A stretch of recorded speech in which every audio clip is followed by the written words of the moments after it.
kali ini saya akan menyampaikan hasil resume saya pada sebuah artikel yang sudah dibuat oleh Ustadz Idris Mahmudi selaku dosen mata kuliah AIK 1, yang dimana judul artikel tersebut ialah mengelola perbedaan. Sangat menarik bukan?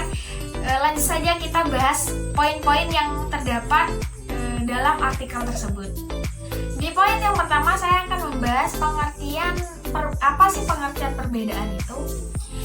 Khalifiyah atau sering disebut dengan perbedaan merupakan sesuatu yang selalu ada dan bahkan menjadi fenomena yang empirik seperti itu.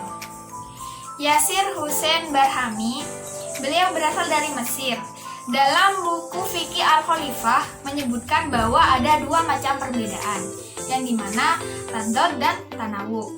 Yang arti dari tadad ini ialah perbedaan kontradiktif yang hukumnya itu haram.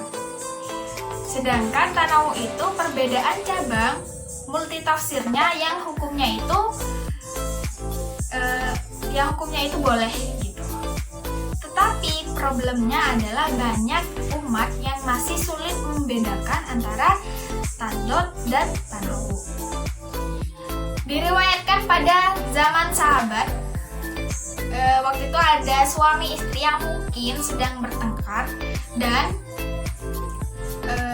dia itu bersumpah untuk tidak memukuli istrinya lagi gitu dalam kurun waktu yang tertentu yang tak tahu kapan.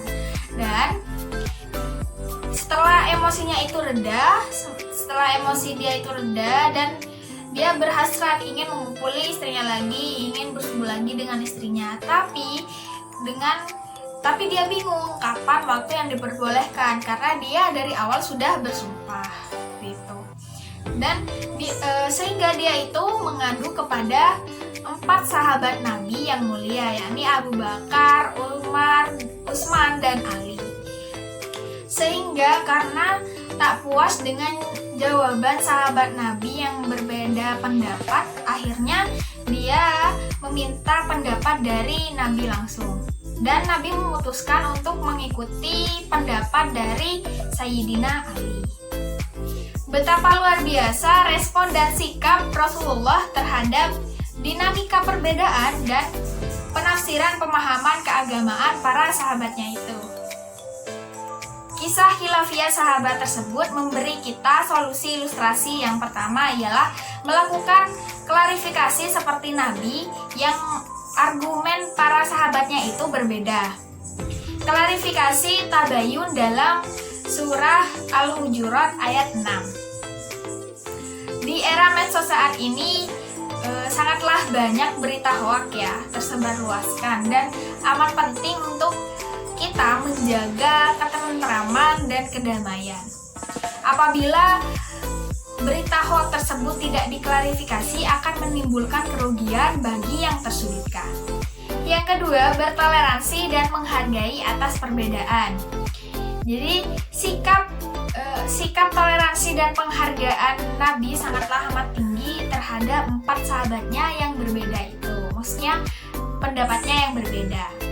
Pelajaran yang dapat diambil ialah alangkah indahnya jika perbedaan itu dibangun dengan kedewasaan yang berbikai toleransi dan saling menghargai. Yang ketiga ialah Nabi memberi apresiasi dengan mengungkapkan bahwa sahabat-sahabatnya itu seperti bintang yang bercahaya. Jadi perbedaan yang ada akan justru indah jika masing-masing saling menghargai, saling memberi apresiasi, bukannya malah saling mencaci. Dari kisah perbedaan tadi lahirlah konsep yang namanya setiap sahabat Nabi adalah baik. Oleh karena itu, setiap perkataan sahabat Nabi itu dijadikan sebagai hadis asal memenuhi kriteria kesohihannya meskipun terjadinya perbedaan di dalamnya.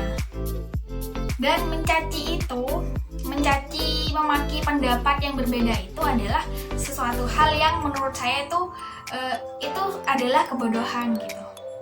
Memberi apresiasi merupakan kedewasaan dan kebijaksanaan yang ditampilkan oleh Imam Malik maupun Imam Syafi'i dalam perkara kunut subuh. Maksudnya dalam waktu itu ada cerita di dalam artikel itu ada cerita tentang Imam Malik yang menghargai atas pendapat Imam Syafi'i dan sebaliknya.